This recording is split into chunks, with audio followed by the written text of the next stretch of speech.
Sales doesn't need to be hard or overcomplicated. That's not my way of saying that sales is easy. Rather, I'm saying that you can have a successful career in sales if you develop a process and execute on it consistently. This channel is dedicated to what a sales process framework could look like and showcasing the different best and worst practices around the different steps of a sales process. The intention is to publish short, weekly videos that are easily digestible with clear action items that you can begin doing today. Welcome to Sunday Sales Staples. Today's topic goes deeper into discovery calls. In two separate videos, I covered an overview of discovery calls and the questions you can ask on discovery calls. If you haven't seen these videos already, I have linked them in the description below, and I would recommend you watch those videos first. If you have already seen those videos, then now it's time to review what to do after you've asked your questions. It's time to listen. More specifically, I want to cover the skill of actively listening. Actively listening is defined as a communication skill that involves going beyond simply hearing the words that another person speaks, but also seeking to understand the meaning and intent behind them. Sales is not all about talking. Yes, you will need to talk about your product, your service, or your solution with your prospects and customers. However, I have observed salespeople for over a decade, and I have noticed that the salespeople that generate the most revenue for their teams are the ones who have a well-developed listening skill set. And before we jump into the best and worst practices when it comes to actively listening, I want to share a story. Years ago, I was working with a team of account executives, and there were two team members, Thomas and Catherine, that operated very differently. I have used both Thomas and Catherine as examples in separate videos, but as a reminder, these are not their real names in hopes of keeping their identities anonymous. When I shadowed Thomas on his discovery calls, I noticed that he was talkative. He actually used to talk more than his prospects. He listened to reply, which means he always had a response at the ready after a prospect answered one of his questions. He talked heavily about the features that our service enabled customers, and he would interrupt prospects in the middle of their answers. Catherine, on the other hand, kept quiet and let her prospects do most of the talking. She listened to understand what her prospects were telling her, and if she needed more clarification, she would ask follow-up questions to uncover the full picture of the prospect's current process and their pain points. She also kept her questions centered around the value that a prospect needed to gain in order to implement the service. And finally, she was patient. She never interrupted her prospects, even if their answers were long-winded and they went into long monologues. It shouldn't be a surprise to learn that they had two very different results.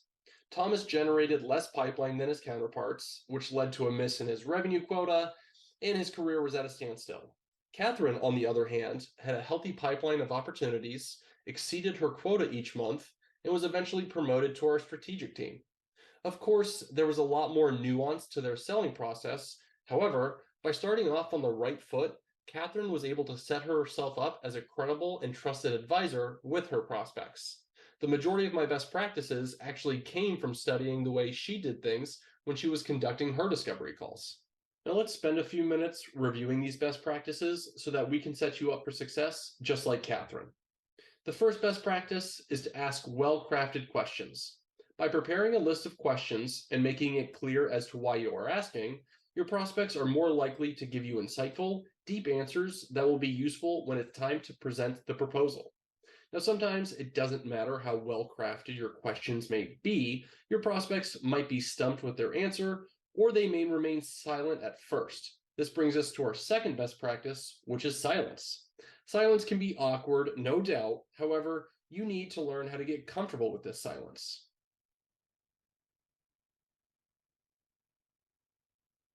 Now, I just gave you an example of a 5-second silence. It's not that long, right?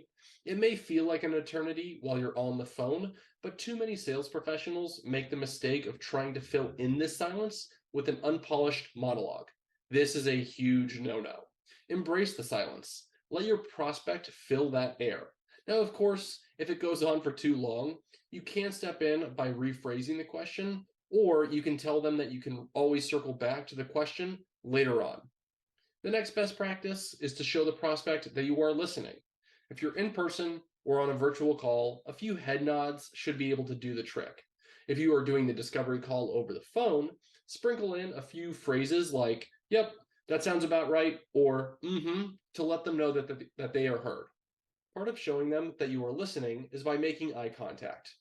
Since the majority of sales moved remote during 2020 and we aren't taking as many in-person meetings, eye contact is clutch when you are in a virtual meeting. I can't tell you the amount of calls that I have shadowed where the salesperson was looking off to another screen and not directly at their camera. Even though they may have been taking notes, reviewing previous notes, or looking something up for the conversation, by not making eye contact while your prospect is talking, their prospects felt as though they weren't the number one priority at the moment. I know a lot of salespeople are experiencing Zoom fatigue and they are tired of all these virtual meetings. However, you would rarely pull out your laptop in an in person discovery call to look something up, so you shouldn't do it virtually either. And the last best practice is an extremely important one. You need to listen to understand, not to reply. This means that a discovery call's main focus should be on your prospect. Ask them a question, listen to their response, and then continue with your questioning. When sales professionals ask a question, listen to the prospect's response, and then follow it up with a monologue that addresses the prospect's answer, then the discovery call turns into a pitch, which is not the purpose for this call. When you listen to understand, people are more likely to open up to you. They know you're in sales, they know you're hunting for revenue, and they know you're there to get their signatures on the dotted line. But by listening to understand, you put yourself above the rest of the salespeople that are on the hunt for the prospect's budget. They'll see you as someone who is truly there to help resolve their issues and pain points at their org. And now that we've reviewed the best practices for active listening on discovery calls, let's jump into the worst practices. There are really only two worst practices that I would warn salespeople about when they're making their discovery calls. The first is judging. As you're asking questions, you're going to hear answers that might make you say, "What the heck? How can they be operating like this?" This is not an opportunity to judge the status quo of your prospects. They may be operating on an outdated model because that's what they're comfortable with. It will be up to you later on during a proposal to show them how inefficient their status quo is and how different life could be if they implement your product, service, or solution. And the second worst practice should be a no-brainer for sales professionals. However, it bears repeating. Do not interrupt your prospects. Yes, I realize they may go on a long monologue or start talking about irrelevant things. However, it is your job to hear them out and then get the conversation back on track once their response is complete. I'm sure that you do not like it when people interrupt you, so don't do it to others. That wraps up this week's quick overview of active listening, and I appreciate you checking out the video. If you want to dig deeper into the skill and art of active listening, then I highly recommend checking out some articles that you can easily find on Google. Some people will have similar ideas to mine, and others will differ. But at the end of the day, it's up to you to craft your own active listening strategy, and I do hope there were some key takeaways that you can begin using today. As I mentioned at the beginning of the video, sales does not need to be hard. While sales is becoming vastly more complex with metrics and data, your process does not need to be so convoluted that it isn't easily replicated. Keep coming back to the channel to learn more about how to simplify your process and win new business. And feel free to email me at sundaysalestaples@gmail.com or reach out on Instagram at sundaysalestaples. Thanks again for stopping by, and I'll catch you next week.